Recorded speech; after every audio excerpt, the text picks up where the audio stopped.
ကိုသက်ဆွေသည်မမေ၏သဘောကိုတီးပြီးသူဖြစ်၍လုံးဝအတွေ့မခံပဲရှောင်နေခဲ့ရုံများမကသူတို့နေရာကိုပင်လှုပ်ဝက်စွာထားခဲ့သည်ထို့ကြောင့်ကိုသက်ဆွေသည်စိတ်ကောင်းရှိသူခွင့်လွတ်တတ်သူဟုထင်ရသောမိတ်ဆွေများကိုချင်းခတ်ကမမကိုပုတ်ထုတ်နေတော့အတိုင်းဝိုင်းနေတို့မမအားပြန်လည်ဆွဲသိမ်းရန်ကြိုးစားခဲ့သည်ဒီမိတ်ဆွေများမှာဒီယူတန်မိတ်ဆွေများမဟုတ်ပဲကြိုးကြောင်းဆင်ကျင်တတ်သူများဖြစ်၍မမအားရွှန်းပုတ်ရည်များဖြင့်ပတ်လိမ့်မည်ဟုမထင်ခဲ့ပေတို့ရာတွင်သူအမျှော်ကြီးမျှော်လင့်ခဲ့သူများကိုယ်တိုင်ကထင်တယ်လို့မဟုတ်ပဲအေးဆက်ဆက်ဖြစ်နေသည်ကိုတွေ့ရသောအခါတွင်ကိုသက်ဆွေသည်လူတွေကိုစိတ်နာလာသည်သူစိတ်ထိခိုက်ဆုံးမှာသူ၏အမဝမ်းကွဲဒေါ်မြမြမီကိုယ်တိုင်ကပင်လျှင်မမအားနောက်တစ်ခါအိမ်တို့ခေါ်မလာရန်စောင်းမရိတ်ချီပြောလိုက်ခြင်းဖြစ်သည်မောင်သက်စီကိုရောမမကိုရောမမမြခင်ပါတယ်မောင်သက်ဆွေဒါပေမဲ့မမနဲ့မောင်သက်ဆွေခဏခဏတီးလို့လာရင်မမမြတို့ကိုပါမင်းကြီးကအထင်လဲပြီးအိမ်ကလူတွေနဲ့ပါအခင်မင်ပြက်ကုန်ကြလိမ့်မယ်မမမြကမမကိုအထင်သေးလို့ပြောနေတာမဟုတ်ဘူးနော်မမသာမကဘယ်မိမဖြစ်ဖြစ်သူ့လိုအခြေအနေမျိုးဆိုရင်ဒီလိုပဲဖြစ်မှာပဲမမကိုအပြစ်တင်နေတာမဟုတ်ဘူးပြီးတော့မမနဲ့တွဲပြီးဟိုသွားတီသွားလောက်တာလဲအိမ်ကလူကြီးကမကြိုက်ဘူးတင်မောင်သက်ဆွေသမီးပြိုလေးတွေလည်းရှိတော့အိမ်ကလူကြီးကျင်းမှလည်းကြောက်ပါသေးတယ်မောင်သက်ဆွေတို့အခြေအနေကိုမမမြတို့နားလည်နိုင်ပေမဲ့အခြားသူကနားလည်နိုင်မှာမဟုတ်ဘူးသူတို့နှစ်ယောက်အခြေအနေကိုနားလည်ဆုံးတော်မြမြမေကိုယ်တိုင်ကခက်ဖက်ပဲပြောလာတော့အခါတွင်ကိုသက်ဆွေသည်ဒေါပွားလာသည်ဒီမှာမမမြမမဟာမမမြတို့အိမ်ကိုဝင်ထွက်သွားလာနေကြတဲ့မိမတွေထံမြက်တယ်ယူသားတယ်အချစ်မှာတစ္ဆာရှိတယ်သိရလားကိုသက်ဆွေကမျက်နှာကြီးနီလာကတော်မြမြမေကိုအော်ပြလိုက်သည်မမမြကိုထင်မလွဲပါနဲ့မောင်သက်ဆွေစိတ်မဆိုးပါနဲ့မမမြစိုးရင်လို့ပြောတာပါမရှိပါဘူးစိတ်လည်းမဆိုးပါဘူးဒါပေမဲ့မမမြလို့အင်မတန်ရင်းနှီးတဲ့တငယ်ချင်းကတော့မမကိုခွင့်မလုပ်ကြပဲဘူးတွေးပြီးဝမ်းနေတာပါပဲကိုသက်ဆွေသည်ဒေါ်မြမြမေတို့အိမ်မှထွက်လာခဲ့သည်ရန်ကုန်မြို့သို့ပြန်ရသည်မှာအတိမိတ်ဆွေမရှိတော့မြို့သမီးကိုလာရသလိုဖြစ်နေသည်ကဲရဲ့ရှုပ်ချတန်တွေကိုကြားရမည်ဆိုသဖြင့်အတိမိတ်ဆွေဟူသည်များကိုရှောင်နေခဲ့သည်အရေးကြီးသောအကြောင်းအရာတစ်ခုကိုပြကတက္ကသိုလ်ကျောင်းမှခွင့်ယူထားလိုက်သည်ရန်ကုန်တွင်နေရသည့်အတွက်ကိုသက်ဆွေစိတ်ဆင်းရဲရဆုံးမှာဦးသက်ထွန်း၏သတင်းများကိုအမြဲတစေဆိုသလိုကြားနေရခြင်းဖြစ်သည်ဦးသက်ထွန်းမှာအရေးကြီးသောအစိုးရဌာနတစ်ခုမှမင်းကြီးတစ်ယောက်ဖြစ်၍သူ့နာမည်မှာသတင်းစာများတွင်မကြာခဏပါလာတတ်သည်နိုင်ငံခြားမှရောက်လာသောဧည့်သည်များနှင့်အတူသူ့တပ်ပုံများကိုသတင်းစာများတွင်မကြာခဏမြင်နေရသည်မိတ်ဆွေများထံမှသူသတင်းကိုမကြာခဏကြားနေရ၏ထိုအရာများထက်ကိုသက်ဆွေပို၍စီစဉ်ရသည့်အချက်မှာမမကန်မှပြန်ရောက်လာကြတဲ့ကမမသည်သူကဆက်ဆံရာတွင်တမျိုးတစ်ပုံဖြစ်နေသောအချက်ဖြစ်သည်မမသည်သူ့ကိုချစ်မြဲချစ်တော်လဲတခါတည်းရန်တွင်အေးဆက်ဆက်ဖြစ်ကအရင်ကလိုကြည်ကြည်လင်းလင်းမရှိလာပဲမိုင်းတွေးရနေတတ်သည်မမကိုကြည့်ရသည်မှာတစုံတစ်ခုအတွက်များစွာစိတ်တော့ကရောက်နေပုံရသည်ကိုသက်ဆွေမသိအောင်ရင်ထဲတွင်ကြိတ်၍ဝေဒနာတစ်ခုခုကိုခံစားရပုံမျိုးဖြစ်နေပြီသည်မမကန်မရန်ကုန်သို့အလင်းမြန်ပြန်လာခဲ့ကြရာတွင်မမ၏အထူးရည်ရွယ်ချက်ကြီးမှာတားလေးတူတူနှင့်တွေ့ရပင်ဖြစ်သည်မမကန်မထွက်လာခဲ့သည့်အချိန်ကစ၍တားတူတူကိုတွေ့လို့မြင်လိုစိတ်သည်ရင်ထဲတွင်တဖွာဖွာပေါ်ပေါက်နေခဲ့သည်ကိုသက်ဆွေနှင့်မမတို့စီးလာခဲ့သောပြည်တော်ညွန့်သင်္ဘောသည်ရန်ကုန်မြို့ဝထဲသို့ဝင်လာသောအခါတွင်မူတူတူအားတွေ့ရသည်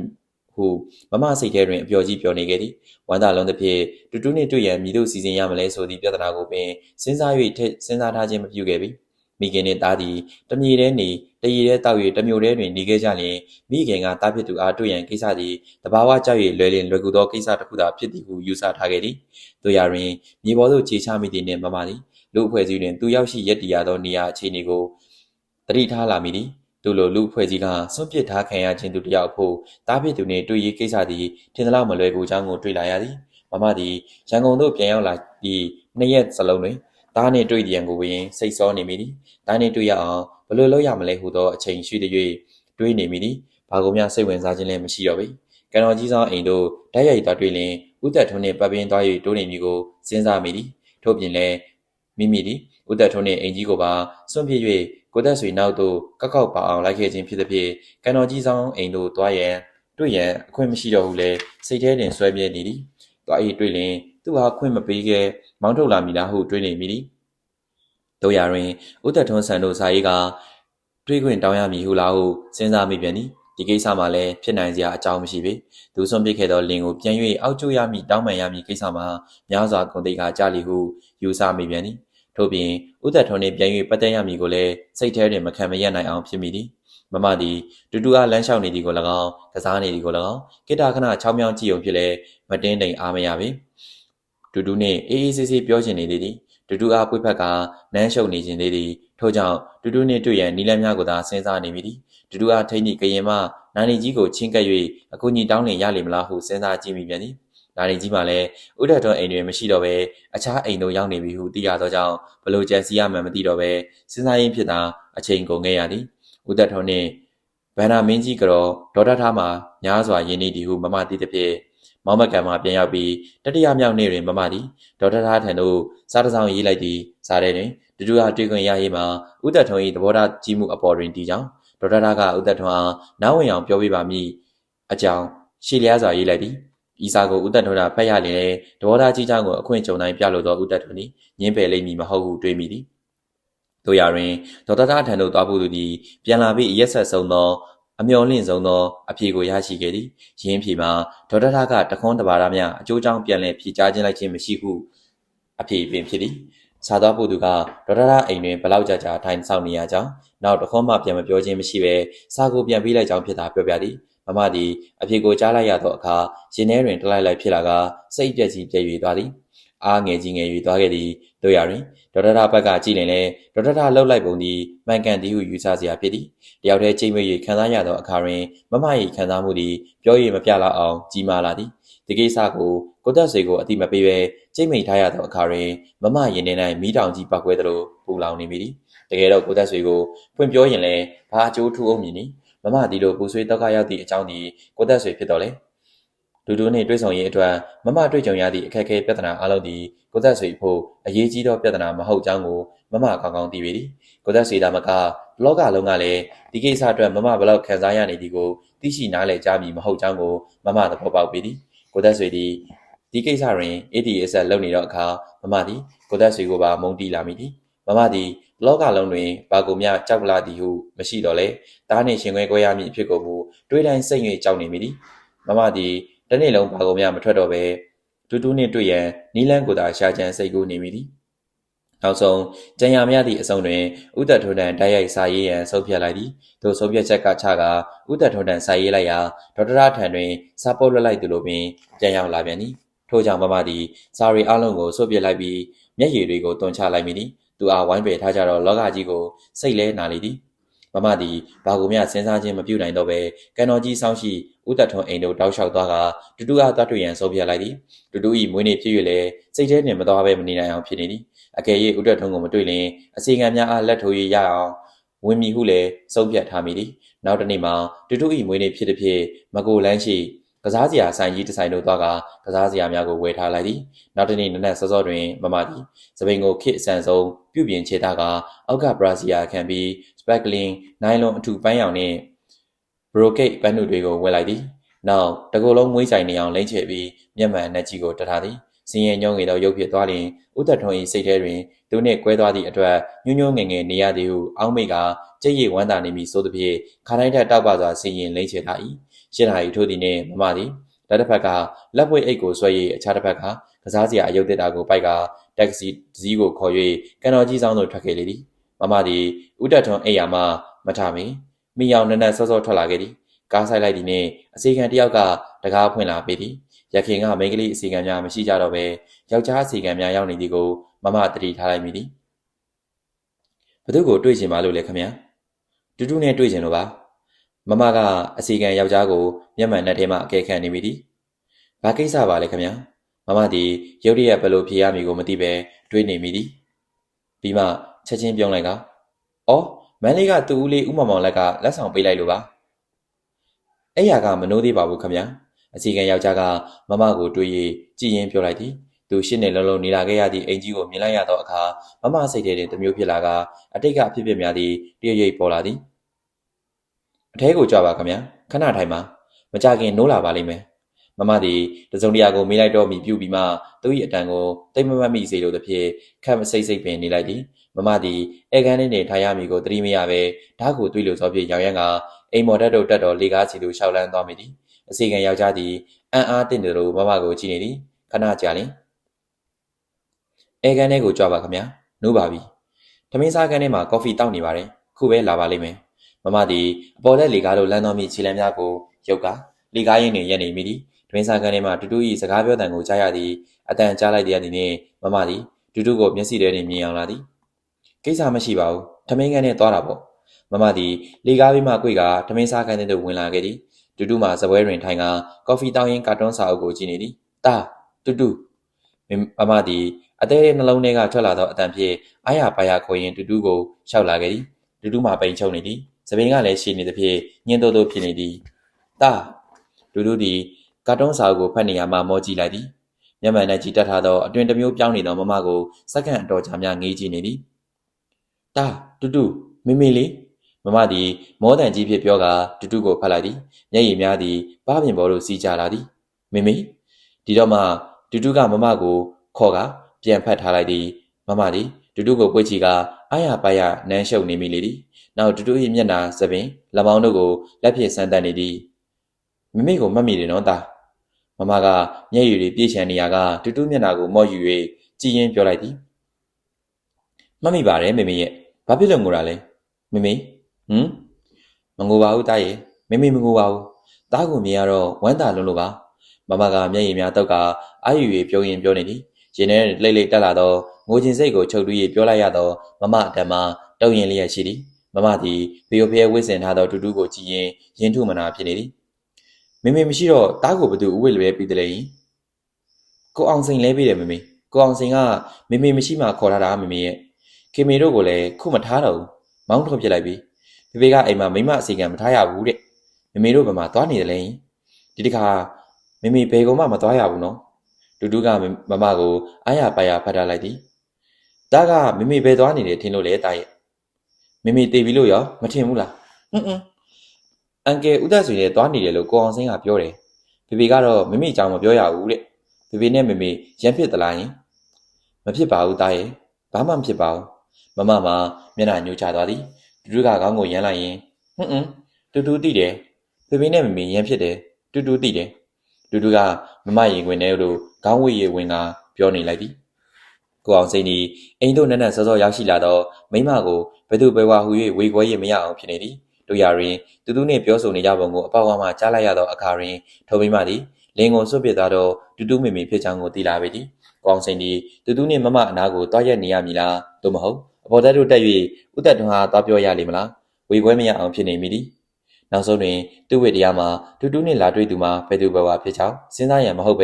ဲတူတူဟာရေမိုးချိုးပြီးခြင်းအဝိစားလေးပေးခြင်းကျောင်းသို့ပို့ဆောင်စသောလုပ်ငန်းများသာဖြစ်သည်ကိုတရိယာကတွင်စားကန်းထဲသို့ဝင်လာခဲ့သည်တို့ရရင်တားနှင့်မိခင်တို့တွတ်ပြောဆိုနေကြပုံအားရပါရပွေ့ဖက်နှမ်းရှုပ်နေကြပုံကိုမြင်ရသောအခါတွင်မူစိတ်တစ်မျိုးပြောင်းသွားသည်ထို့ကြောင့်ကိုအောင်စိန်သည်တပ်ပြင်းတစ်ချက်မုတ်ထုတ်ကောင်းရန်ကအပြင်သို့ထွက်လာခဲ့မိပြန်သည်နောက်ထပ်10မိနစ်လောက်ထပ်ဆောင်အောင်မီဟုအောက်မေ့နေသည်အိမ်ရှိဒရိုင်ဘာမှအစတမင်ရက်အစုံအစီကံ900မှာတယောက်နဲ့တယောက်တီးတိုးပြောကတလုံးလုံးဖြစ်နေကြသည်သူတို့မတွေ့ဘူးသည့်အိမ်ရှင်မသည်ကိုအောင်စိန်ခွင့်ပြုချက်ဖြင့်ဧကန်းထဲတွင်နာမကထမင်းစားကန်းထဲသို့ရောက်ရှိလာကတားဖြစ်သူနှင့်တွေ့ဆုံနေရသည်ကိုသိပြီးဖြစ်နေကြသည်သူတို့၏အိမ်ရှင်မကိုမြ мян အပြန်မခံခိုင်းလျင်9နာရီထိုးသည်နှင့်ရေမိုးချိုးကအောက်သို့ဆင်းလာမည့်ဦးသက်ထွန်းနှင့်ပပင်းတိုးသွားကသူတို့အားလုံးအပေါ်တွင်တာဝန်ကျရောက်တော်မူကိုစိုးရိမ်ကြသည်မမထွက်သွားမှအစ်စ်ငားထားသောဒရိုင်ဘာကိုမောင်မောင်ဆိုလျင်တွေ့ခွင့်ပြုရမည်လားဟုဆိုကကိုအောင်စိန်နှင့်စကားများလျက်ရှိသည်ကျုပ်တို့တော့ဘာမှသိတာမဟုတ်ဘူးနော်ကျုပ်ကကျုပ်ကားကိုဖုံးတုံနေတာဝင်လာလည်းမသိလိုက်ဘူးစကားပြောတာလည်းမသိလိုက်ဘူးတော်တော်ကြာမှမင်းကြီးကဆိုရင်အားလုံးမလွှတ်ချကြနဲ့ကို့ပြစ်နဲ့ကိုခံကြပဲကျုပ်လဲစားဘယ်တိမလဲဗျအထက်ရောက်မှသိတာနှင်းမထုတ်ရဲပဲဒီတိုင်းကြည့်နေရတာပေါ့ခမရနေထုတ်ရဲရင်သွားနှင်းထုတ်ကြည့်ပါလားအိုးကျုပ်နဲ့ဘာဆိုင်လဲဘာဆိုင်တာမှတ်လို့ဘာမှမဆိုင်ကောင်းစိန်ဒီဥဒတ်ထွန်းတည်လင်ဒုက္ခရောက်တော့မည်အဖြစ်ကိုကြောက်လန့်ကအတော်ကြာစဉ်းစားပြီးမှထမင်းစားကန်းထဲသို့ဝင်လာခဲ့သည်ကောင်းစိန်ထမင်းစားကန်းထဲသို့ရောက်သောအခါတွင်သူတို့သည်သူ့မိမိအားသူတို့အကြောင်းကဖန်ဖဲရအကြောင်းကိုပြောပြလျက်ရှိသည်မမသည်သူတို့အားရပါရပြောနေပုံကိုကြည့်၍ပီတိဖြစ်နေသည်တို့ရတွင်သူသားနှင့်တွေ့ရခြင်းမှာတရင်ကားများသာဖြစ်၍နောက်တရင်ကားတွင်မမသည်တားကိုခွဲကအိမ်ကြီးမှပြန်ထွက်ရတော့မည်ကိုတွေးမိသောအခါတွင်ပီတိမဖြစ်နိုင်တော့ပဲတလိုက်လိုက်ငိုခြင်းလာမိပြန်သည်ကိုအောင်စိန်သည်ချောင်းဟန်ကအနားသို့ကပ်လာသည်မမသည်အစီကံတွင်အပြင်ဘက်တွင်ပြောနေကြသည်ကိုတစုံတစကြားပြီးဖြစ်သည်ကောင်းစိန်ဝင်လာသောသူအားပြန်ရင်ပြောတော်မူကိုကြိမ်းမိသည်သူသည်မကြခင်တားကိုခွဲ၍အိမ်ကြီးမှပြန်ထွက်လာရသည်ကိုလည်းတတိထားမိသည်တို့ရရင်မမသည်လူစင်စိတ်ကကြောက်ရွံ့ဖြစ်သွားသလိုစကားလည်းပြန်မပြောနိုင်ထား၍လည်းမထနိုင်ပဲမလုံမရထိုင်နေမိသည်အတန်ကြာတော့မှပြက်လွင်သွားသောအတီတရားကိုပြန်၍ဖမ်းယူကတားမမေကိုအမတ်ရနေနော်မမေကတားကိုတတိရပါတယ်တားရဲ့ဒါပေမဲ့ မမသည်ရှေ့ရင်ဘာဆက်ပြောရမယ်မသိပဲငိုင်နေသည်သူသားနဲ့မတွေ့ခင်တော့ကတော့ပြောရမည့်စကားအစီအစဉ်တွေကိုစဉ်းစားမိတာဖြစ်သည်တို့ရရင်တကယ်လက်တွေ့ကြတော့ဘာကိုပြောရမည်ဟုစဉ်းစားရမရတော့ပါတကားတို့ရရင်တူသည်သူ့မိမိပြောပြမည့်စကားများကိုအလိုလိုသိနေသည်သူ့မိမိသည်သူ့ကိုဘလောက်ချစ်ချောင်းကိုသူသိသည်သူ့မိမိဘလောက်စိတ်မချမ်းမသာဖြစ်နေကြောင်းကိုလည်းသူရိပ်မိသည်ကောင်းစင်ကမမနာကိုကဲ့၍တီးတူပြောနေစဉ်9 နာရီဆိုသောစကားကိုလည်းတစုံတစကြားလိုက်ရပြီဖြစ်တာအချိန်တွင်သူ့ဖေရုံသွားရန်ပြင်ဆင်၍ဆင်းလာသောအချိန်ဖြစ်ကြောင်းသူနားလည်လိုက်ပြီဖြစ်သည်သူဖေဖေနှင့်မမေသည်မျက်နှာချင်းဆိုင်၍မဖြစ်ကြတော့မည့်အခြေအနေကိုလည်းနားလည်သလိုလိုရှိသည်တို့ရရင်သူနှင့်နားမလည်သောအချက်တစ်ချက်ရှိသည်ရင်းမှာသူ့မမေ၏မျက်နှာတွင်စိုးရင်ထိတ်လွန်နေသည့်အမူအရာနှင့်ရှက်ရွံ့နေသည့်အမူအရာတို့ပင်ဖြစ်သည်သူ့မမေ၏မျက်နှာတွင်သူ့ဖေဖေကိုကြောက်လန့်ကာတစုံတရာကိုရှက်ရွံ့နေသည့်အမူအရာပေါ်နေသည်သူသည်ဒီအကြောင်းကိုသူ့မမေအားဖွင့်မေးခြင်းတော့လဲမမေးရဲပဲဖြစ်နေသည်မတော်ပါနဲ့ဦးလားမမေးရဲ့ဖေဖေမနိုးပါဘူးသူသည်မမသည်တူတူကိုပခုံးနှစ်ဖက်မှကင်ကမျက်နှာကိုတီတီချာချာငုံကြည့်လိုက်သည်တူတူ၏မျက်နှာအမူအရာမှာသူ့ဖေဖေချောင်းကိုမေးသလိုနဲ့သူ့ဖေဖေကိုမကြည်နဲ့သလိုအမူအရာမျိုးဖြစ်နေသည်တတမင်းဖေဖေကိုချစ်ပါကွနော်ဖေဖေကိုမမုန်းပါနဲ့ဖေဖေဟာမမေထက်အများကြီးစိတ်သဘောထားကောင်းတယ်မမေထက်တစ်ဖက်သားကိုကျင်နာတတ်တယ်ဖေဖေမှာဘာအပြစ်မှမရှိပါဘူးမမေဖြစ်တွေကြီးပါဒါတွေကိုတာကြီးလာတဲ့အခါကျတော့တားသိလိမ့်မယ်နော်ဟုတ်လားတာမမေကိုချစ်တယ်ဖေဖေဟာမမေအကြောင်းကိုပြောရင်တူတူကိုရိုက်တယ်တူတူဖေဖေကိုမချစ်ဘူးမမေမတော်ပါနဲ့တူတူကမမပေါင်ကိုဖတ်၍ငိုနေသည်မမသည်အန်ကိုကြိတ်ကစီးချလာသောမျက်ရည်တွေကိုစီးချခွင့်မပေးဘဲချုပ်တီးထားလိုက်သည်တို့ရရင်မရပါတကားတွင်စားကမ်းမှခြေတံကြားရကကိုမောင်သည်ပြာကြီးပြာလျှောက်လာသည်မင်းကြီးနိုးပြီအပေါ်တက်ကခြေတံကြားတယ်ကိုမောင်သည်အသက်ရှူမမှန်ပဲပြောနေသည်သူတို့သည်အလက်တကြားဖြင့်မမလက်မှရုံထွက်ကကလတ်ထိုင်နေဝင်ထိုင်လိုက်သည်မမသည်မျက်ရည်တွေဆွဆွနေသောတူတူ၏မျက်နှာကိုငုံနှန်းကစပွဲပေါ်ကအထုပ်ကို၎င်းလက်ပွဲအိတ်ကို၎င်းကောက်ပြီးအပြင်ဘက်သို့ပြေးထွက်လာသည်လေကားရင်းနှင့်မမကြီးရက်နေသောဦးတက်ထုံးကိုမြင်လိုက်ရသောအခါတွင်မမ၏တကူလုံးမှာလျှက်စိတ်တက်ဖြင့်တုံ၍ဆွဲလိုက်သလိုဖြစ်သွားပြီးတွေ့၏ရက်နေမိကဦးတက်ထုံးအားတစ်ချက်မျှမဝင်မြဲလမ်းကြည့်လိုက်သည်ဦးတက်ထုံးသည်မျက်နှာကြီးမုံကုတ်ကအံ့အားသင့်သလိုမော့ကြည့်နေပြီးမှမျက်နှာကိုလွှဲထားလိုက်သည်ဦးတက်ထွန်းသည်တူးထက်သဘောကောင်းသူတနာငိမ့်ညာတတ်သူဟုတူတူအားမကြခင်ကပြောခဲ့တော်လဲဦးတက်ထွန်းကိုပြက်ပြက်ထင်ထင်မြင်လိုက်ရသောအခါတွင်မမသည်သူကိုမုံသည်ဆက်ရွ၍လာသည်ကလေးကိုသိမ့်ပိုက်ထားရသူဟုလည်းစိတ်ထဲတွင်မနာလိုဝင်တူဖြစ်လာသည်မမသည်ချက်ချင်းတတိယလာတာမျက်မှန်နှက်ကိုဆွလိုက်ပြီးအိမ်ပြင်ဘက်သို့ပြေးထွက်လာခဲ့သည်တူလက်ထွဲတွင်ကစားစရာတက်တာကြီးမှမေးရမပေးခဲ့ရပဲပြန်၍ပါလာသည်မမသည်အိမ်ပြင်ရောက်ခါမှတတိထားမိလေသည်တူတူကိုတွား၍မတွေ့ခင်တော့ကတော့မမသည်ဒီမြလောက်စိတ်ထိခိုက်လိမ့်မယ်ဟုမမျှော်လင့်ခဲ့ပြီသူရရင်အိမ်တို့ပြန်ရောက်တော့မှသူသားနှင့်တွေ့ခဲ့ရသည့်အဖြစ်သည်ဘလောက်ရင်နာစရာကောင်းသည်ကိုတတိထားမိလာသည်တားနှင့်ခွဲပြီးယခုပြန်ရောက်လာတော့ရင်ထဲတွင်ဟာတာတာကြီးဖြစ်ကနေမတိထိုင်မသာဖြစ်နေလေသည်မမသည်အဝေးအစားကိုပင်မလဲနိုင်ပဲခရင်ပေါ်တွင်ပြည့်၍လဲချလိမ့်မည်သည်သူနှလုံးသည်ဒရိတ်ဒိတ်ခုန်နေသည်ကိုခံစားလိုက်မိသည်တူတူနှင့်၎င်းဥသက်ထွန်းနှင့်၎င်းတွေ့ခဲ့ရတော့ကမမသည်တကလုံးထူပူကကိုပင်တတိမထားနိုင်ပဲ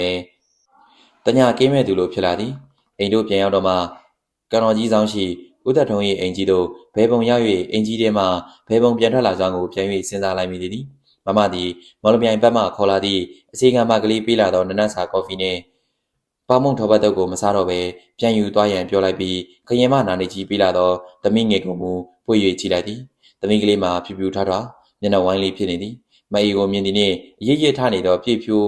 တရစ်ကညီထွေးနေသောလက်ကလေးနှစ်ဖက်ကိုလှမ်း၍ပြုံးရင်နေသည်သွားမပေါက်သေးသဖြင့်သမီးလေး၏အပြုံးမှာပို၍ချစ်စရာဖြစ်နေသည်မမသည်သမီးငယ်ကိုမြင်လိုက်တော့မှစိတ်နှောက်ကြည့်ခြင်းတက်တာရသလိုဖြစ်သွားသည်မမသည်သမီးငယ်၏အပြုံးကိုမြင်လိုက်ရင်မပြုံးမရပဲမနေနိုင်တော့ပြီ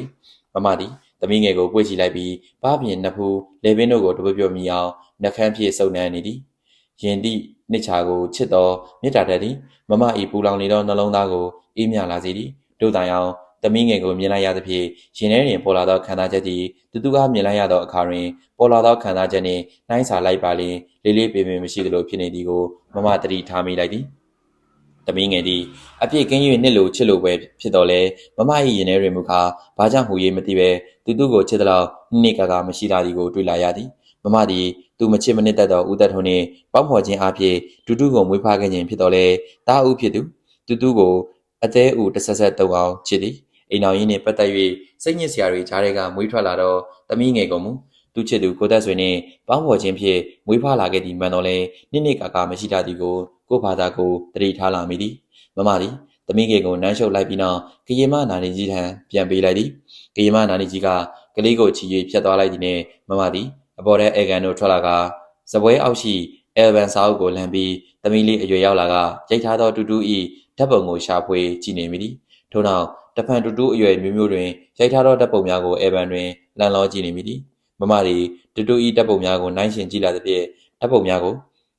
အဲဗန်ထဲမှထုတ်ယူကာစပွဲပေါ်တွင်တန်းစီ၍ချထားနေမိသည်နောက်ဆုံးရိုက်ထားသောတူတူ၏ဓာတ်ပုံကိုဖြုတ်ယူသောအခါတွင်ကစောစောကဓာတ်ပုံများကိုဖြုတ်ရသလောက်မလွယ်တော့ပဲခတ်တွေ့နေသည်မမသည်သေးတွယ်နှူထွေးသောလက်ကြောင်းများဖြင့်ဖြုတ်ယူတော့လဲဓာတ်ပုံမှာတစ်ခုခုတည်းညှိတွယ်နေသဖြင့်ဖြုတ်ယူ၍မရပဲဖြစ်နေသည်ထို့ကြောင့်တူတူ၏ဓာတ်ပုံကထားသည့်စာရွက်ကြားတွင်မှောက်လျက်ဖြစ်နေသောပို့စကတ်ပုံဓာတ်ပုံစာကြီးတစ်ပုံကိုဆွဲထုတ်ကာတောင်စွန်းဖြင့်တူတူ၏ဓာတ်ပုံကလေးကိုကောထုတ်နေသည်တူတူဓာတ်ပုံကိုဖြုတ်ပြီးပို့စကတ်ဆိုင်ဓာတ်ပုံကြီးကိုလှမ်းကြည့်လိုက်သောအခါနိုင်ငံခြားသားတို့ကရိုက်ခဲ့သောကိုသက်ဆွေ၏ပုံကြီးဖြစ်နေသည်ကိုတွေ့လိုက်ရသည်ဒီတော့မှမမသည်ကိုသက်ဆွေကိုသတိရလာသည်ယနေ့တမန်တော်လုံးမမသည်တူတူချောင်းကိုသာစဉ်းစားနေမိကကိုသက်ဆွေကိုလုံးဝသတိမေ့လျော့နေခဲ့သည်ယခုဓာတ်ပုံကိုမြင်လိုက်ရသောအခါတွင်မူကားသူနှင့်သူ့သားကြီးတူတူ၏အကြားတွင်ကိုသက်ဆွေသည်တောင်ကြီးပမာကားစီးထားနေသည်ကိုခန်းစားတွေးထိလာမိသည်ခံစားရရုံသာမဟုတ်တကယ်လက်တွေ့တွင်လည်းကိုသက်ဆွေသည်တောင်ကြီးလိုကားစီးတင်သည်ကိုသိမြင်လာသည်ဘာမှမဟုတ်သောအသေးဖွဲကိစ္စလေးဖြစ်သည့်တား၏တပ်ပုံကိုထုတ်ယူရာတွင်ကိုသက်ဆွေ၏တပ်ပုံသည်ဒါမီနှစ်ယောက်ကြားတွင်ရောက်မိအောင်ရောက်နေသည်မှာတိုက်ဆိုင်စုံစည်းမှုတစ်ခုဆိုတော့လေမမအဖို့တွင်တွေးလိုက်တိုင်းတုံးလုံးစရာကြီးဖြစ်နေသည်ကိုသက်ဆွေသည်မမအားဥပိ္ပခါပြုကာနက်အစောကြီးကလေးကမော်တော်ကားဖြင့်ထွက်သွားလေသည်ထို့ကြောင့်အစီကံမလေးကိုခေါ်ခိုင်းကာပြန်ရောက်လိုရောက်ညာအောက်ထပ်သို့ဆင်း၍အခေါ်ခိုင်းလိုက်သည်ကိုသက်ဆွေတက်လာလျင်သူ့ရင်ထဲတွင်ခံစားရသည့်ဝေဒနာတွေကိုဖွင့်ဟပြောလိုက်လျင်စကားလုံးများကိုစီစဉ်နေသည်ခဏကြာလျင်အစီကံမလေးပြန်ရောက်ကတက္ကသိုလ်မှကိုသက်ဆွေ၏မိတ်ဆွေဂရိကတယောက်ရောက်နေကြောင်းဧည့်သည်ကိုပါခေါ်လာခဲ့မည်ဖြစ်ကြောင်းပြောလေသည်ကိုသက်ဆွေသည်မနှိညာကလေးကမမစကားပြောမိကြတိုင်းရှောင်ဖယ်လုပ်နေသည်ယခုလည်းမမစကားပြောရန်အခေါ်လွတ်လိုက်သည်ကိုဧည့်သည်နှင့်အတူတက်လာမည်ဟုဆိုပြန်သဖြင့်သူစကားမပြောပြအောင်တမင်ဖန်တည်းနေသလားဟုစဉ်းစားမိသည်ကိုသက်ဆွေသည်သူကိုချစ်မှချစ်ပါရဲ့သည်လားဟုတဏှာဖြစ်လာလေသည်ယခုတော့ကိုသက်ဆွေ၏ပြုမှုဆက်ဆံပြောဆိုပုံသည်မမ၏တဏှာတွေကိုပို၍ခိုင်မာလာစေသည်မမနှင့်ကိုသက်ထွန်းတို့တရားဝင်ကွာရှင်းခြင်းမပြုမီယခုအတိုင်းတတိန်နှင့်ကြားရှိလေးမြင့်စွာနေရန်မသိမဲ့တဦးစီခွဲနေဖို့ကောင်းကြောင်းဖြင့်ကိုသက်ဆွေသည်ယခုတလောတွင်မကြာခဏတိုက်တွန်းလေးရှိသည်ကိုအမှတ်ရလာသည်အိမ်စာကိုအိမ်၌စားလိမ့်မရှိဘဲညနေတကောင်ကြမှပြန်လာလေးရှိသည်ကိုလည်းသတိထားလိုက်မိသည်နှစ်ယောက်ချင်းတွေ့ဆုံစကားပြောရန်အခေါ်လွှတ်လိုက်သည်ကိုပင်လိမ္မာပါဆက်စွာရှောင်းလဲကသူတို့ကြားတွင်ဧည့်သည်တယောက်ကိုအပါခေါ်ဆောင်လာသည်ကိုပင်တင်ကားမကင်းဖြစ်လာသည်ကိုသက်ဆွေသည်သူ့အားမချစ်တော့ပါဘူးဆိုရင်ပြောင်းဖွင့်၍ပြောသည်နီတို့မှသာမမသည်သူ့ဘဝရှိစကန်းတွင်ဘလို့လမ်းမီကိုကြိုတင်စဉ်းစားနိုင်မည်ဟုမမယူဆမိလေသည်အကယ်၍ကိုသက်စီကပါဆုတ်ခွာလိုက်လျင်သူ့ဘဝသည်ဘယ်အခြေအနေသည်သူရောက်တော်မူကိုမမသည်မစင်းစားရလောက်ပင်ဖြစ်နေသည်မမသည်အတွေးမြင်များကိုရုပ်သိမ်းလိုက်ကောင်အခန်းထဲသို့ပြန်ဝင်ပြီးမန်ရှိတွင်ရက်လျက်ကိုသက်ဆွေအမတ်မုံဆုံးသောအပြင်ဆင်မျိုးကိုရအောင်ပြင်ဆင်ဖိလိမ့်ကအင်းရှိဧကန်ထဲသို့ထွက်လာခဲ့သည်တွင်အောက်ထပ်မှတက်လာသောကိုသက်ဆွေတို့နှင့်လီကားဝါတွင်သွားတွေ့ကအတူတူဧကန်သို့ဝင်လာခဲ့လေသည်သုံးယောက်သာဧကန်တွင်ထိုင်ငင်းရတော့မှမမကကိုသက်ဆွေ၏မိတ်ဆွေဂရိကကိုမြင့်တင်နှင့်စကားဆမိပြောနေသည်ကိုသက်ဆွေကမူဘာတလုံးမှဝင်၍ဆက်ဖက်ခြင်းမပြုဘဲစပွဲပေါ်တွင်စောစောကမမတန်းစီချထားသောတူတူဓာတ်ပုံများကိုမျက်မှောင်ကုပ်၍ကြည့်နေ၏မမနှင့်ကိုမြင့်တင်သည်တက္ကသိုလ်ရိပ်သာလမ်းရှိမြန်မာအမေရိကန်ယဉ်ကျေးမှုအသင်းမှဒီဟာပြင်ဇက်ခုံတွင်ကပြနေသောအမေရိကန်ဘဲလေးအကအကြောင်းကိုပြောဆိုနေကြသည်မမသည်အချိန်တော်ကြာတိုင်အောင်ဝင်ရောက်ပြောဆိုခြင်းမပြုဘဲတူတူ၏ဓာတ်ပုံများကိုသာစိုက်ကြည့်နေသောကိုသက်ဆွေကိုတတိထားလိုက်မိသည်စကားဆပြတ်သွားသည်နှင့်အော်တူတူဓာတ်ပုံနေတော့ပြန်တော့မသိမ်းရသေးဘူးပဲပေးမောင်မမကိုပေးမမကတက်နိုင်သမျှဟန်ဆောင်ကကိုသက်ဆွေထံမှဓာတ်ပုံများကိုဆွဲယူလိုက်ပြီးကိုမြင့်တင်အားလက်ကြီးကအမေရိကန်ဘဲလေးကိုကြည့်စေခြင်းကြောင့်ညဘက်တွင်သွားကြည့်လို့လျှင်အားလျင်လိုက်ဖို့စေခြင်းကြောင့်ညစာကိုအိမ်မှာပင်စားရန်ကိုပါဖိတ်မှန်တဲ့ကပြုလိုက်လေသည်ကိုမြင့်တင်ကလည်းမကြည့်ရသေးတဲ့ဖြစ်လာခဲ့မိဖြစ်ကြောင်းဂရိဘေးကကိုသက်ဆွေနှင့်မမတို့နှစ်ယောက်အားနှုတ်ဆက်၍ပြန်သွားလေနှစ်ယောက်တည်းကြံရင်ခဲတော်မှမမကကိုသက်ဆွေ၏လက်ကိုဆွဲလိုက်ကသူ၏ခါကိုအဖက်ခါလိုက်သည်မောင်မအိမ်မှာထမင်းစားရအောင်လို့ကိုမြင့်တင်ကိုထမင်းစားဖိတ်လိုက်တာမောင်မကိုစိတ်မဆိုးနဲ့နော်မဆိုးပါဘူးမမရဲ့ဘာဆိုးစရာရှိတယ်လဲကိုသက်ဆွေကမမ၏ပါရင်ကိုမွေးလိုက်သည်ပြီးတော့မောင်ကိုစကားပြောစရာရှိတယ်မမကမျက်နှာကိုလွှဲထားလိုက်လေသည်မမသည် စိတ်ထဲကတန်တရားရှိတာကိုသာပြောရတော့လေကိုသက်ဆွေ၏ချိုသာနုညံ့သောမျက်နှာကိုမြင်ရသောအခါသူ့တန်တရားကိုဖွင့်ရမမေ့ရအောင်ဖြစ်နေသည်ထို့ကြောင့်မျက်နှာကိုတစ်ဖက်သို့လွှဲထားခြင်းဖြစ်သည်ဘာများတူတူရှိလို့လဲမောင်ကအော်တခြားမဟုတ်ပါဘူးမောင်ဟာမမကိုအရင်တုန်းကလိုချစ်သေးရဲ့လားလို့မေးချင်လို့ပါပြီးတော့မမလည်းရန်ကုန်မှာကြကြမနေချင်ဘူးမောင်ရန်ကုန်မှာမမဖို့ငရဲပုံကြီးလိုပဲမမဒီကပြေးချင်ပြီမောင်နဲ့အတူလူရင်းနဲ့ဝေးရကိုသွားချင်လာပြီမင်းမျိုးကမောင်ကိုအိမ်ကိုသွားနေမယ်ဆိုမောင်တစ်ခါကပြောတာမှတ်မိသေးသလားသွားရင်လည်းသွားကြပါစို့မောင်ရင်ဒီမှာကြကြနေရင်မမသေးလိမ့်မယ်ထင်တယ်သွားပါမယ်မမရင်မမစိတ်ချမ်းသာမယ်ဆိုရင်ငရဲတောင်လိုက်ရမလို့မောင်ပြောထားတယ်မဟုတ်လားဒီမှာမောက်ကိစ္စကလေးတွေမပြတ်သေးလို့ပါကွယ်ဟုတ်လားခုတောင်ပမောက္ခခေါ်ထားလို့မောင်သွားအောင်မယ်နော်ဟုတ်လားကိုသက်ဆွေဒီပမောက္ခနဲ့တွေ့ကအင်းလျားအိမ်တို့ပြန်လာခဲ့လေသည်မပေါင်းခါကကိုသက်ဆွေအားစောင်းဝဲဖြီလာတွေကိုစစ်ဆေးရန်အတွက်ကိုသက်ဆွေအားခွဲဝေပေးခဲ့ရတွင်ကိုသက်ဆွေကညှင်းပယ်ခဲ့သည့်ကိစ္စနှင့်ပတ်သက်၍ထုချေခိုင်းခဲ့သည်ကိုသက်ဆွေသည်အကြောင်းမျိုးပြကပမောက္ခအားထုချေခိုင်းသည်တို့ရာတွင်ပမောက္ခမှာမကြည်နပ်ပုံဖြစ်ပြီးနောက်တွင်ဤလိုထားနေအကြီးကဲ့၏အမိန့်ကိုညှင်းပယ်ပါကပမောက္ခချုပ်တို့တင်ပြမည်ဖြစ်ကြောင်းတက္ကသိုလ်ကတိကတယောက်သည်သူနှင့်ထိုက်တန်သောတာဝန်ကိုဆောင်ရွက်ရမည်တာဖြစ်ကြောင်းတာဝန်ပြက်ကသည့်အင်တာနက်တွင်ကိုသက်ဆွေ၏ဂုဏ်သိက္ခာကိုပါထိခိုက်လာနိုင်ကြောင်းယခုအချိန်တွင်အဖြေလွှာများစစ်ဆေးရေးမှာအရေးကြီးနေသည်ဖြင့်အဖြေလွှာများကိုမနှက်ပြန်အပြီးစစ်ပေးစီလိုကြောင်းနှင့်ရှီလျားစွာပြောကာတတိပေး၍အဖြေထုတ်များကိုပေးလိုက်သည်ပမောက္ခသည်ကိုသက်ဆွေ၏ကိုယ်ရေးကိုယ်ရာပြဿနာများကိုကြီးညွှန်းပြောဆိုခြင်းမပြုတော့ဘဲတွဲဝါ၏လိမ္မာပါနဲ့စွာတတိပေးသောကြောင်းကိုကိုသက်ဆွေသည်တတိထားလိုက်မိသည်အိမ်သို့ကိုသက်ဆွေပြန်ရောက်လာသောအခါမမကိုမတွေ့ရပြီကိုသက်ဆွေထွက်သွားပြီးနောက်မကြခင်ပင်မမထံသို့မျိုးသမီးမိတ်ဆွေတဦးရောက်လာကထိုမိတ်ဆွေနှင့်ထွက်သွားကြောင်းကိုသိလိုက်ရသည်ကိုသက်ဆွေသည်ရုတ်တရက်ဒေါပွားသွားလေသည်တကယ်ဆိုရင်မမသည်ဘယ်ကိုပယ်သွားမည်ဆိုသည့်အကြောင်းလောက်ကိုတော့မှားထားခဲ့ဖို့ကောင်းသည်မဟုတ်ပါလောအရေးကြီးလုံး၍သွားလင်လည်းခက်မြမြန်လာဖို့ကောင်းသည်မဟုတ်ပါလောထိုမြမကမမသည်ယနေ့တနေ့လုံးကိုသက်ဆွေအားဘာမှပြောဆိုတိုင်ပင်ခြင်းမရှိဘဲသူသွားလို့ရသောစီကံမရှိထွက်သွားနေခဲ့သည်တူတူဤတပ်ပုံများကိုဂိုင်းကြီးတုံးကလည်းကိုသက်ဆွေအားညိုသူရန်သူကြီးပမာကြီးခွင့်မပေးဘဲဧည့်သည်ရှိတွင်ပင်မရှောင်နိုင်ပဲမျက်နှာကြီးမျက်နှာသားဖြင့်တပ်ပုံကိုဆွဲယူသွားခဲ့သည်ကိုသက်ဆွေသည်မမ၏အပြုအမူကိုတွေးရင်ဒေါသထွက်တည်တဲ့ထွက်လာသည်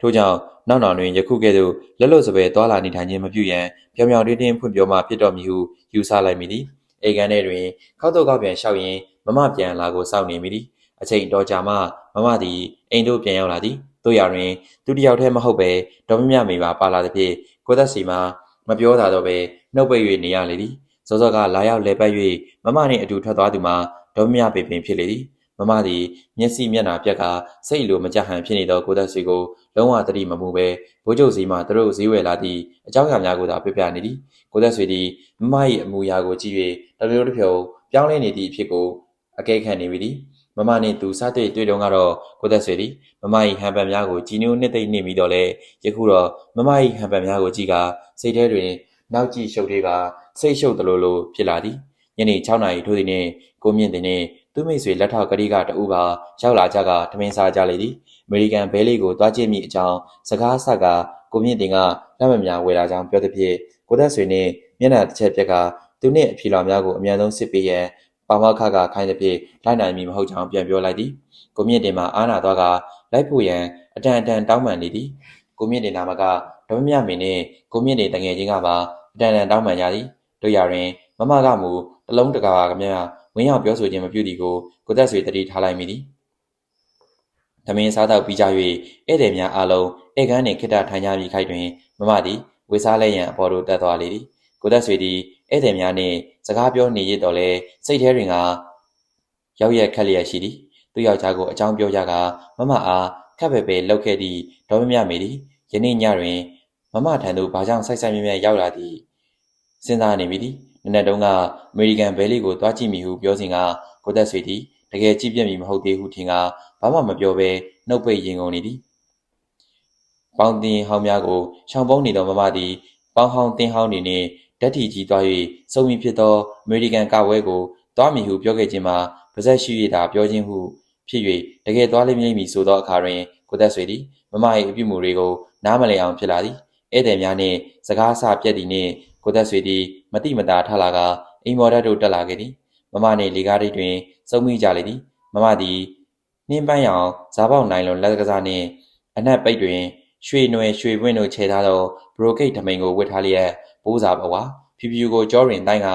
ရှို၍ထုတ်ပြီးလက်မောင်းနှစ်ဖက်ပေါ်တွင်တင်ထားလေသည်မမ၏ရဲရင်သောအလှသည်ထင်းထင်းကြီးပေါ်လေသည်မမတကယ်သွားကြည့်မလို့လားယင်ကိုသက်ဆွေကမမကိုမကြည့်ပဲမျက်နှာလွှဲ၍မိလိုက်သည်မမသည်ကိုသက်ဆွေကသူ့ကိုမကြည့်ပဲမျက်နှာလွှဲထားလီကိုတတိထားလိုက်မိသည်ဖြင့်ဒေါပွားသွားပြန်ပြီဟုတ်တယ်မောင်သွားမလို့မမသွားတာဟာတိမ်မင်းပြီးသွားတာမဟုတ်ပါဘူးဘာဖြစ်လို့ဒီလောက်ဖြစ်နေရတာလဲဘာမှမဖြစ်တော့ပါဘူးမဖြစ်လဲပြီးရပဲမမသွားမယ်မမကလေကားလေးကိုနင်း၍ဆင်းလိုက်သည်ကိုသက်ဆွေသည်ခြာကနေလက်ကမမလက်ကိုလှမ်း၍ဆွဲထားလိုက်သည်မမဒီနေ့တနေ့လုံးမမကြည့်ရတာတမျိုးပဲဘာဖြစ်တာလဲမန့်ကိုပြောမပြနိုင်ဘူးလားကိုသက်ဆွေသည်အနှုံညွတ်လေတံဖြင့်မေးလိုက်သည်ဦးသက်ထွန်းသည်လည်းတစ်ချိန်ကဒီလိုပင်မမ၏ရှေ့မောက်တွင်နှွညွတ်စွာတောင်းပန်ခဲ့ရသည်ယခုကိုသက်ဆွေလည်းတော့ရောက်လေပြီမမဘာမှမဖြစ်ပါဘူးဒါကြောင့်မို့မန့်ကိုလည်းဘာမှပြောစရာရှိမယ်မထင်ပါဘူးဒီလိုပွဲမျိုးတွေကိုသွားခဲ့မိလို့ဘလောက်စိတ်ဆင်းရဲရပြီးပြန်ခဲ့ရလဲဆိုတာမမသိပါတယ်မမရေဟိုရောက်ရင်တီဟောင်းတီကျွမ်းနေနဲ့အိုးမမတယောက်တည်းတောင်းမှမဟုတ်ပဲကိုမြင့်နေလို့လည်းပါတယ်မြလည်းပါတယ်ဒါဘာဖြစ်လဲဒါဖြစ်မမကိုလူတွေကဲ့ရဲ့မင်းငေါကြမှာကြိုးမဆိုင်တော့ဘူးပေါ့ဘာလို့ကြိုးဆိုင်ရမှာလဲထင်ချင်းတဲ့လူကထင်ရကိုထင်ကြပါစေပေါ့မမကြိုးမဆိုင်ပါဘူးဘသူကမှကြိုးမဆိုင်လို့ဒီကိုလိုက်လာတာပေါ့ဒီအချိန်နေရောက်တော့မှလဲမမနဲ့မောင်ဖို့ဘသူကကြိုးဆိုင်စရာလိုမယ်မထင်တော့ပါဘူးလူတွေရဲ့ထင်မြင်ချက်ကအရေးမကြီးပါဘူးရေးကြည့်တာကမမနဲ့မောင်ဟာတရားကိုတောက်ချစ်ကြရဲ့လားဆိုတဲ့အချက်ပဲမမမောင်ကိုချစ်တယ်တရီကမှပက်လက်အမျောခံပြီးမောင်နောက်ကိုလိုက်ခဲ့တယ်ဒါပေမဲ့မောင်မမကိုမချစ်ဘူးမောင်ပြုမှုတွေဟာတမျိုးဖြစ်လာတယ်ချစ်ပါတယ်မမရဲ့မောင်သဘောထားမောင်အချစ်ဟာမပြောင်းလဲပါဘူးအရင်ကလိုပဲပိုရင်နာပိုမယ်ရော့မသွားပါဘူးဒါကြောင့်မို့ကပွဲကိုမသွားပါနဲ့မမရဲ့နော်မောင်တောင်းပန်ပါတယ်ဒီမှာမောင်ဧည့်သည်တွေကစောင့်နေကြပြီခုမှမလိုက်တော့ဘူးလို့လှုပ်လို့ကောင်းမလားတဲ့နောက်ပြီးပွဲသွားကြည့်တာပဲအရေးကြီးတဲ့ကိစ္စမဟုတ်ပါဘူးကဲသွားမယ်မောင်ကတော့ကဝေမှာမိတ်ဆွေမျိုးဟောင်းတွေနဲ့တွေ့ပြီးမမသည်ကိုသက်ဆွေဤစကားကိုဆုံးအောင်နားမထောင်တော့ပဲတစ်ချက်မျှပြုံးလိုက်ပြီးအောက်သို့ဆင်းလာခဲ့သည်သူတို့အောက်သို့ထွက်သွားကြသောအခါတွင်ကိုသက်ဆွေသည်အေကန်ထဲတွင်တယောက်ကြံခဲ့လေသည်မမသည်လူအဖွဲ့စည်းတွင်သူရောက်ရှိရာနေရာကိုစဉ်းစားဆင်ခြင်ကစင်စင်ချင်းချင်းနေထိုင်နေမှလျက်သူစကားကိုနားမထောင်ပဲဇွတ်ထွက်သွားသောအခါတွင်ကိုသက်ဆွေသည်မမအားပထမဆုံးအကြိမ်ဒေါသထွက်မိသည်ဒေါသထွက်ရုံမှမကမုန်းတီဆက်ဆုပ်၍ပင်လာသည်မမလိုလူကိုယ်တိုင်အတိုင်းဝိုင်းတွင်ထင်ရှားကြော်ကြားသောမိန်းမတစ်ယောက်တည်းလင်းနှင့်တားကိုရဲရဲဆက်ဆက်စွန့်ခွာပြစ်ပြီးနောက်ယခုကဲ့သို့အကျော်လွင်အလွင်ဆုံးဝက်စားဆင်ရင်လျက်လူတော်လေးတို့ပြောင်ပြောင်တင်းတင်းဝင်ပြလိုက်ခြင်းမှာကိုတိတ်ခါမိတ်ချောင်းကိုအထုပ်ဖြည့်၍ပြသလိုဖြစ်ယုံနေမြမကလောကကြီးကိုလည်းဆန့်ကျင်အရွေ့တက်ရာရောက်နေသည်ကိုသက်ဆွေထင်မိလေသည်ထို့ကြောင့်လည်းကပွဲသို့မသွားရန်အတန်တန်တားမြစ်ခဲ့ခြင်းဖြစ်သည်အမေရိကန်ဘဲလီအကမှာပထမဆုံးစတင်ကပြသည့်နေ့ဖြစ်၍ယနေ့ညတွင်သူမိဘများနှင့်ဦးသက်ထွန်းအပါဝင်ရန်ကုန်မြို့နေလူကုန်ထံမိန်းပရိသတ်များစုံနေစွာရောက်လာမိကြမည်ကိုသက်ဆွေတည်ပြီးသားဖြစ်သည်ဒီများလောက်မင်းပရိသတ်စုံလင်လာသောပွဲကိုသွားမည်ဆိုခြင်းမှာဝိယုံကိုခွာကဇာတိရုပ်ဖွင့်ပြသလိုဖြစ်နေပြီဖြစ်သောကြောင့်အလေးနက်သားစီကန့်ကွက်ခဲ့ခြင်းဖြစ်သည်တို့ရာတွင်ကိုသက်ဆွေကန့်ကွက်သည်ကိုနည်းနည်းကလေးများဂယုမဆိုင်ပဲထွက်သွားသည်ကိုမြင်ရသောအခါကိုသက်ဆွေ၏ဒေါသသည်ရင်ထဲတွင်စူပွက်လာသည်ကိုသက်ဆွေသည်အခန်းထဲတွင်စဉ်းစား၍ခောက်တော့ခောက်ပြန်လမ်းလျှောက်နေရမှဒေါပွားလာကဇပွဲပေါ်ရှိပန်းအိုးကိုကန်၍ကျမ်းမြင်ပေါ်သို့ပေါက်ချလိုက်ပြီးနောက်အိမ်ပေါ်ထက်သို့တက်လာခဲ့လေသည်ကိုသက်ဆွေသည်အပြေလာများကိုစစ်၍တာနေရတော့လေစိတ်မဝင်စားလာပဲမမလှုပ်ပုံကိုပဲတွေး၍ဒေါပွားနေမိသည်9 နာရီထိုးသောအခါတွင်မအောင်နိုင်တော့ပဲအင်းလျန်လန့်ရှိမြန်မာအမေရိကန်အသင်းပိုင်းလေးဟာပြင်ဇက်ခုံသို့လိုက်လာခဲ့လေသည်ကိုသက်ဆွေသည်ကားကိုတက္ကသိုလ်ရိပ်သာလမ်းမဘေးတွင်ရပ်ထားခဲ့ပြီးအုတ်လီကားအတိုင်းမြခင်းပြင်ရှိကလထိုင်တန်းစီကိုလျှောက်လာခဲ့သည်ကြွားရောက်လာသောမင်းပရိသတ်များမှာကွင်းပြင်တစ်ခုလုံးပြည့်ကျက်နေသည်ကိုသက်ဆွေသည်အုတ်လီကားအောက်ဆုံးတစ်တွင်ရက်ကမမကိုလက်လံကြည့်ရှုနေသည်မိမောင်းကိုကွယ်ထိုးထားသည့်စင်းပြင်းအောက်တွင်အမေရိကန်မျိုးသမီးဘဲလီကချီထဲမှຫນွေနှောင်းလှပစွာကားပြနေသည်စင်းမြစ်ပေတီးဝိုင်းမှငိမ့်ညောင်းနေသောတည်တံသည်တရနဲ့ထွက်ပေါ်လျက်ရှိလေသည်ကိုသက်ဆွေသည်ရုတ်တရက်ရှာမတွေ့သည်နှင့်ကလထိုင်များကြားလူသွားလမ်းကလေးအတိုင်းအလဲထိလျှောက်လာခဲ့လေသည်လူနှင့်သူမျက်စိများကိုမမြင်ကြအောင်ဆောင်ကရှေ့ကုံတန်းတွင်လျှောက်လာခဲ့လေသည်ကိုသက်ဆွေသည်လက်ရည်ကြည့်တော့လဲမမတို့တတိုက်ကိုမတွေ့ရပဲဖြစ်သည်သူ့ကိုဝမ်းခွဲနှင့်ဇနီးတဲ့တို့မှတတိယခုံတန်းတွင်ရှင်တွဲထိုင်နေကြသည်ကိုမြင်ရသည်ရှေ့ဆုံးတန်းမှာထိတ်တိတ်ကျဲများထိုင်နေရှိသောနေရာဖြစ်၍မမတို့သည်ရှေ့ဆုံးတန်းများတွင်တွေ့ရလိမ့်မည်ဟုမျှော်လင့်ထားလေသည်ကိုသက်ဆွေ၏မျက်လုံးများသည်မမတို့ကိုသာမက ဥဒတ်ထုံးကိုပါရှာဖွေလျက်ရှိသည်တို့ရရင်ကံအားလျော်စွာဥဒတ်ထုံးကိုမူမတွေ့ရပေဘယ်သူကမှရှာမတွေ့တော့သည့်အစုံကိုသက်ဆွေသည်တတိယရှိသုံးတန်းအစွန်ရှိကလထိုင်လွတ်တခုံတွင်ဝင်ထိုင်လိုက်ပြီးမှမျက်လုံးများဖြင့်မမကိုသာရှာဖွေနေမိသည်စင်မြင့်ပေါ်မှအခန်းအခန်းပြပြီးဆုံးသွားသည့်နှင့်သူ့ဘေးပရိသတ်၏မျက်လုံးများမှလည်းလက်ရဘက်ဒုတိယတန်းအလယ်ဘက်သို့စိုက်ကြည့်ကတီးတိုးပြောနေသည်ကိုတွေ့ရသည်နှင့်ကိုသက်ဆွေလမ်းကြည့်လိုက်သောအခါမမကိုတွေ့ရသည်မမသည်ကိုမြင့်တေ၏ဘေးတွင်ကပ်လျက်ထိုင်နေသည်မိရအောက်တွင်ဘေးကနေ၍ကြည့်မြင်ရသောမမ၏အလှမှာတလက်လက်တောက်ကျူးနေသည်ဟုထင်ရသည်မမသည်နတာရက်တာကိုပါဇက်ရှိတွင်꿰ကကိုမြင့်တင်ဘတ်တို့လက်၍စကားပြောနေသည်ဝင်းမုတ်သောပခုံးသားနှစ်ဖက်ကြားတွင်လေတိုင်းတွယ်နှွဲ့နေဟန်မှာရှု၍မငြိနိုင်သောစရာပင်ဖြစ်သည်ကိုသက်ဆွေသည်မန္တလေးအငိမ့်တွင်သူနှင့်မမတို့ထိုင်၍စကားပြောနေကြသည်ကိုအမတ်ရကကိုမြင့်တင်နှင့်တွဲထိုင်သည်ကိုကြည့်၍မနာလိုစိတ်တွေတဖွာဖွာပေါ်၍လာသည်မမဘေးတွင်မူအတွင်းဝင်ဟောင်းဘုတ်အဖွဲ့တစ်ဖွဲ့၏လူကြီးဥပထွေးတို့လင်မယားထိုင်နေသည်ကိုမြင်ရသည်ဥပထွေးမှာမမနှင့်လည်းငကိုကလေးကတီကျွမ်းသူဖြစ်သည်မမသည်ဥပထွေးဘတ်တို့တစ်ခါလှည့်၍စကားပြောနေသည်ကိုမြင်ရလေသည်တခါတွင်မူဥပထွေး၏ဘေးတွင်ထိုင်နေသောဥပထွေးကတော့ဘာပြောလိုက်သည်မသိပေသူယောက်ျားဥပထွေးမှာမျက်နှာကြီးမဲက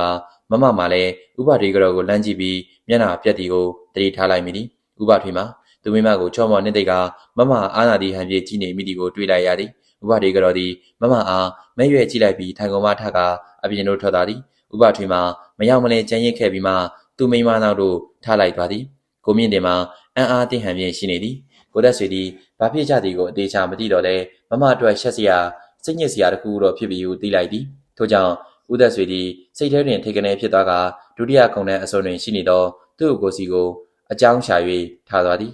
ဥပထွေမိမကြီးကဒီလိုကြီးပဲကိုရဲ့တကယ်ဆိုအိန္ဒိယဆောင်ဦးပါတော့လားခုတော့မမခမညာသူ့ကိုဝမ်းခွဲ၏မိမကသူ့ယောက်ျားကိုပြောပြနေသည်တို့ရတွင်ကိုသက်ဆွေရောက်လာသည်ကိုမြင်လိုက်သဖြင့်စက်မပြောဘဲရပ်လိုက်သည်ဟေးမင်းလည်းလာသလားသူ့ကိုဝမ်းခွဲကမိလိုက်သည်ဟုတ်တယ်ခုနကတင်ရောက်တာဘာဖြစ်ကြတာလဲအကိုကြီးကိုသက်ဆွေကမေးလိုက်သဖြင့်လင်မယားနှစ်ယောက်သည်တယောက်ကိုတယောက်လမ်းကြည့်နေသည်အတန်ကြာတော့မှမိမကမောင်သက်ဆွေမသိသေးဘူးလားဟွန်းဘာမှမဟုတ်ပါဘူးကွာသူ့ကိုကစကားပိတ်၍ပြောလိုက်သည်မိမကမလျှို့ဝှက်အပ်သောစကားကိုလျှို့ဝှက်ရမည်လားဟုယောက်ျားကိုလှမ်းပြစ်တင်လိုက်သည်ဥပဒေကတော့ကြီးပေါ့ကွယ်သူမိမကိုမုန်းစရာကောင်းလို့မမကိုသက်ဆွေကအကိုကမျက်နှာရိပ်ပြလိုက်သည်ဘာမှမဟုတ်ပါဘူးမခံကျင်လို့ပါဘာဖြစ်လို့လဲမမကြီးပြောစမ်းမအောင်ကွယ်ဥပထွေးနဲ့မမကဘဲလေးချောင်းပြပြကြနေတာအဲ့ဒါမိမကြီးကမခံနိုင်ဖြစ်ပြီးလူတွေရွှေ့နေသူ့ယောက်ျားကိုပေါင်ဆွဲလိမ်ပြီးတတိပေးတဲ့မမကိုလည်းမကြားကြနဲ့ပြောဆိုပြီးထသွားတဲ့ကောင်းသလားကွဒီလောက်တောင်ကိုသက်ဆွေသည်ပြုံး၍နားထောင်နေသည်ပြုံးတာပြုံးရတော့လေရှင်ထဲတွင်မချီတော့ပေထိုအခိုက်နောက်တစ်ခန်းဆက်အပြတွင်မမတို့တတိုက်ထသွားကြသည်ကိုသက်ဆွေသည်နောက်တစ်ခန်းပြီးအောင်သူ့ကိုနားတွင်စောင့်ကြည့်နေပြီးနောက်ထောက်၍ပြန်လာခဲ့နေသည်မမမှာအိမ်တို့ရောက်ပြီးနှင့်အဝေးစားပင်မလဲသေးပဲအိတ်ခမ်းတွင်ထိုင်နေပြီးရှေ့တဲ့တို့စူးစိုက်ကြည့်နေသည်ကိုသက်ဆွေဝင်လာတော့မှတစ်ချက်မြလမ်းကြည့်ပြီးထိုင်မြဲထိုင်နေသည်မကိုသက်ဆွေကမမစီတို့လျှောက်သွားလေသည်မောင်ကြောင့်ဒီလိုတွေဖြစ်ရတာအလုံးဟာမောင်ကြောင့်ကြည့်ပဲမမကအိုးကြီးပြောကငိုချလိုက်သည်ကိုသက်ဆွေသည်မမကိုတနာရီသွားလိုက်သည်မောင်တောင်းမမနဲ့မမရဲ့မမကိုမသွားပါနဲ့လို့မောင်ပြောတယ်မဟုတ်လားခုလိုစိတ်မချမ်းသာစရာတွေကိုတွေ့မှဆိုလို့ဘာစိတ်မချမ်းသာစရာလဲရှက်စရာသိရလားရှက်စရာတသက်မှာတစ်ခါပဲဒီလိုပြောခံရသေးတယ်ဒီလောက်တော့ကောရောကောမှန်းသိရင်လာတော့မကြည့်ဘူးတဲ့ပြောသွားလိုက်တာဒီမိမကြီးကြောင့်တိတာပဲမမရသူပြောတော့တာများအေးလို့မောင်ကအပြောခံရတဲ့သူမှမဟုတ်ပဲဘူးဘယ်နာမလဲမောင်ပြောခံရတဲ့သူကတော့နားတာပေါ့တိပါတယ်မမကမချစ်တော့တာမောင်ကဘယ်နာမလဲနေတာတော့မှာပေါ့ခက်လိုက်ပါပြီမမရဲ့မောင်ကမမကိုချစ်တယ်မချစ်ဘူးဆိုတဲ့ပြဿနာမပေါ်ပါဘူးပေါ်တယ်မမချစ်တယ်လို့မောင်မမကိုချစ်ရင်ဒီလိုအပြောခံရတာလေမောင်လည်းနာမှာပဲနောက်ဆုံးတွင်ကိုသက်ဆွေသည်ရှားရိတ်ငိုနေသောမမအားပွေဖက်ကချော့မော့နှင့်သိရလေသည်ရင်းတို့ပွေဖက်နှင့်သိချင်းမှာလင်မယားရန်ဖြစ်ပြီးနောက်တွင်အရေးလိုကပ်၍လိုက်ပါလာသောထုံးစံကလေးတစ်ခုလိုဖြစ်နေသည့်အတွက်ပြုလုပ်ရခြင်းဖြစ်တော်လဲကိုသက်ဆွေ၏ရင်ထဲတွင်မူဟပမရှိလာပဲဤဆက်ဆက်ကြီးဖြစ်နေပြီသည်မမအားယခုလိုချော့မြို့ခြင်းရခြင်းသည်ကိုသက်ဆွေဖို့ဝိတုကကြီးတစ်ခုလိုခံစားနေရသလိုပင်မလေးလင်ပြလာပြီလို့ထင်မိလေသည်တို့ရတွင်ကိုသက်ဆွေ၏ပြုစုယူရမှုကိုခံရသူမမအဖို့က ဒုက္ခပုံကြီးတွင်ခံစားရနေတဲ့ကဲ့သို့ကြည်နူးစရာကြီးဖြစ်နေမိသည်တို့တွင်ကိုသက်ဆွေနှင့်မမတို့သည်တယောက်ကိုတယောက်ချုပ်မြူကြည်စေကြရင်းဖြင့်ထုံးစံအတိုင်းပြန်လည်တင့်မြတ်သွားကြပြီးနောက်တစ်နေ့တွင်မူမိန်မျိုးတို့ထွက်ခွာသွားကြလေသည်